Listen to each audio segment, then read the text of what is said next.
And so when the Democrats attack me in this campaign and try to boost other candidates who are pretenders, you have to understand, they fear me more than any other Republican going into that legislature as the Assembly District 75 representative. They actually have said up in Sacramento, DeMaio is an existential threat. And you know what? They're damn right. I will be a threat to their progressive agenda, their left-wing agenda. We are going to go up there, shake up the system, and drain the swamp. I'm not just saying I'm going to do that. We broke the supermajority with your help in 2018, and with your help in 2024, or probably 2026, we will do it again.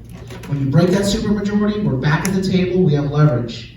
And then we're going to set our sights on taking back our state with a majority. It will happen. I don't want you to flee the state, which means I've got to show you incremental results as soon as possible. I need your support, and I need you not to be fooled by the Sacramento swamp. They're going to be sending all sorts of slick mailers down here. You know who I am. You know I've been here every 4 to 5 months giving you updates on the various fights that we need to wage. Win or lose, I will always be there in the trench with you to fight. So don't pay no mind to those Sacramento swamp special interests. They're lying to you. They do not want a fighter in this seat. They want to go along, get along Republican, because that's the type they like up in Sacramento. Until they pick them off and replace them with a full-fledged Democrat. Don't fall for it. Let's unite. Let's take our state back. Why would you enter an assembly race that already has a Republican running, especially in a conservative district for which the Republican candidate is very likely to win?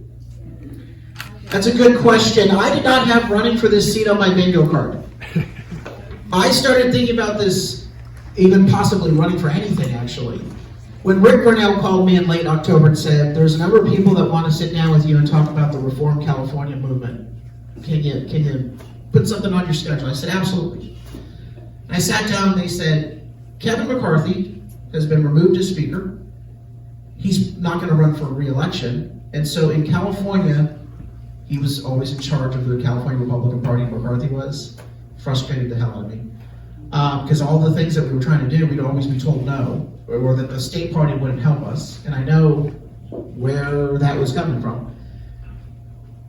And the folks that sat down with me said, there is a vacuum of leadership. If not you, who?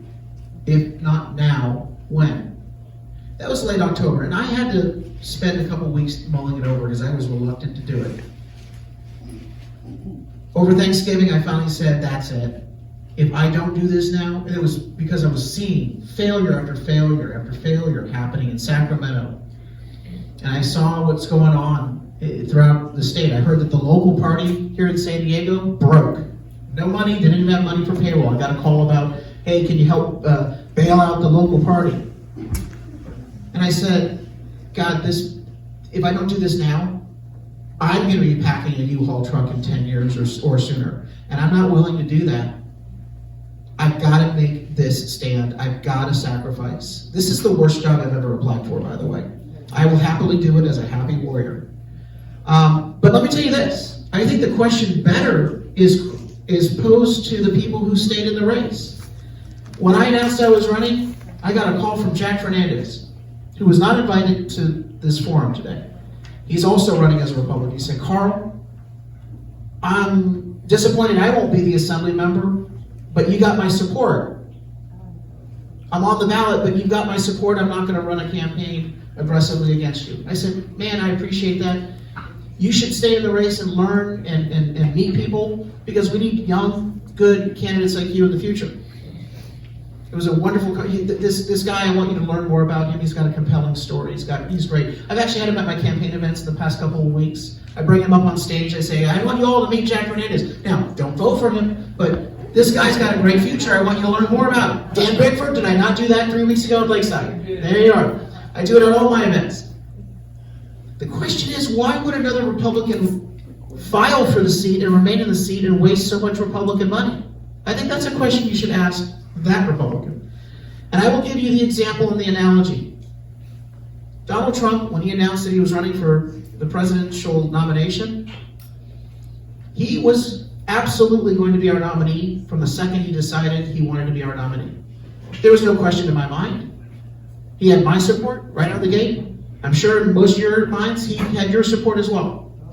So why in the hell would the Republican Party donors waste $300 million on all the gaggle of pretenders that ran against him? Do you know how much $300 million of money could do to flip congressional seats, Senate seats, Assembly seats? Yes. That's a pot of gold that we do not have in the Republican Party. Now, I've looked at Nikki Haley's disclosures. Some of that money's from Democrats, so ha-ha. But a lot of that money, though, came from Republican donors who were duped. So I asked that Republican candidate, why are you duping so many donors and wasting so much money? It's not necessary. We do not have resources in California. We need every penny, every moment. And so I believe that this election is going to turn out very similar in the Assembly District, the way that the nomination for president turned out. I believe that these voters in the 75th District, they know me. They know that I'm a fighter. They know that no matter what lies the corrupt Sacramento swamp tells, that I will stand up and speak truth to power. I will always fight for you and have your back. I will always lead the fight in California to reform this state. The voters know that. They're not going to be duped. Sadly, though, those resources that should be going to other seats are being wasted here. Now, the beautiful thing, like with Nikki Haley, my opponent's going to be funded by a lot of Democrat groups and labor union bosses.